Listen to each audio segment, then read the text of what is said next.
Kamala Harris just took the stage at the Democratic National Convention, and she did not hold back. Let's dive in. Vice President Harris electrified the crowd in Chicago, accepting her nomination with thunderous applause. In a powerful speech, she warned of extremely serious consequences if Trump returns to the White House. Our nation with this election has a precious, fleeting opportunity to move past the bitterness, cynicism, and divisive battles of the past, a chance to chart a new way forward. Not as members of any one party or faction, but as Americans. And let me say, I know there are people of various political views watching tonight, and I want you to know, I promise to be a president for all Americans. You can always trust me to put country above party and self, to hold sacred America's fundamental principles, from the rule of law to free and fair elections to the peaceful transfer of power.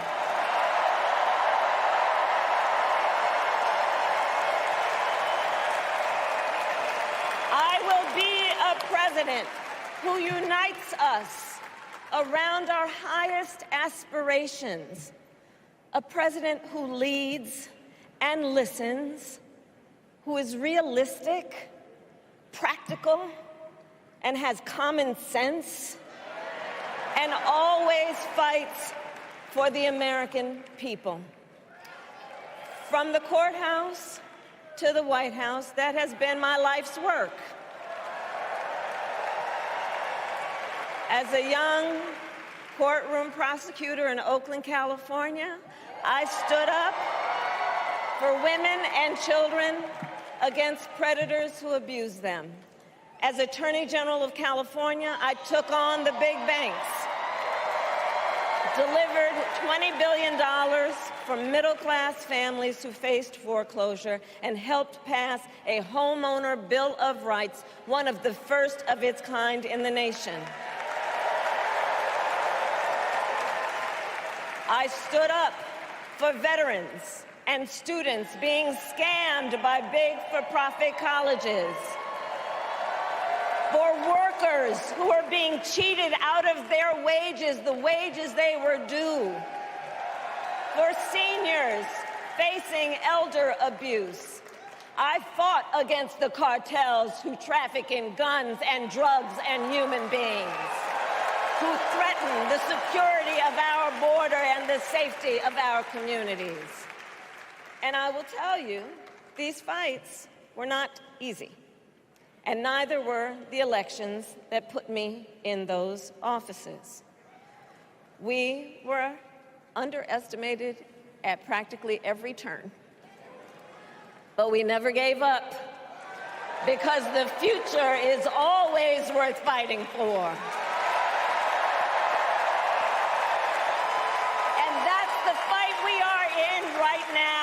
A fight for America's future.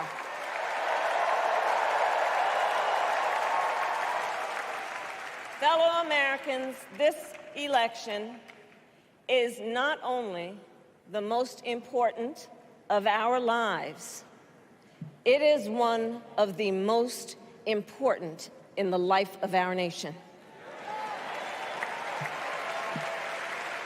In many ways, Donald Trump is an unserious man. But the consequences of putting Donald Trump back in the White House are extremely serious. Consider not only the chaos and calamity when he was in office, but also the gravity of what has happened since he lost the last election. Donald Trump tried to throw away your votes.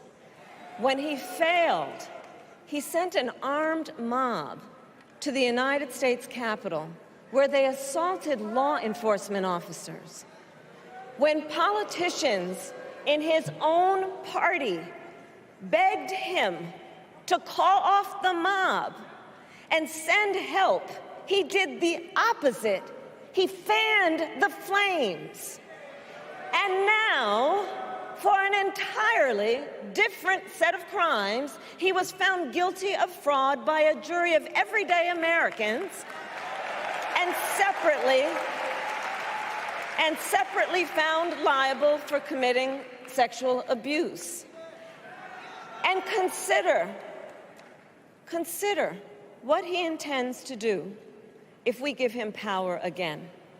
Consider his explicit intent to set free violent extremists who assaulted those law enforcement officers at the Capitol.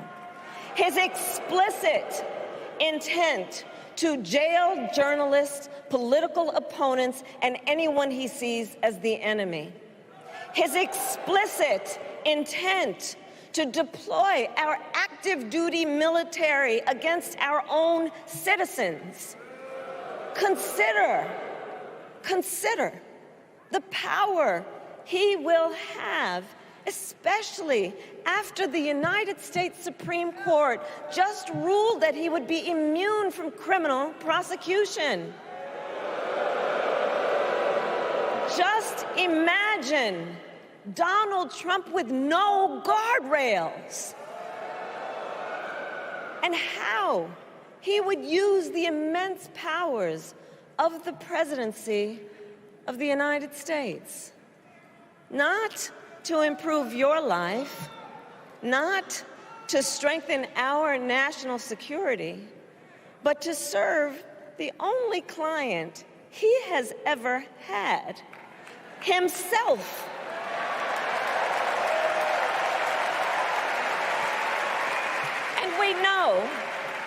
And we know what a second Trump term would look like. It's all laid out in Project 2025, written by his closest advisors, and its sum total is to pull our country back to the past.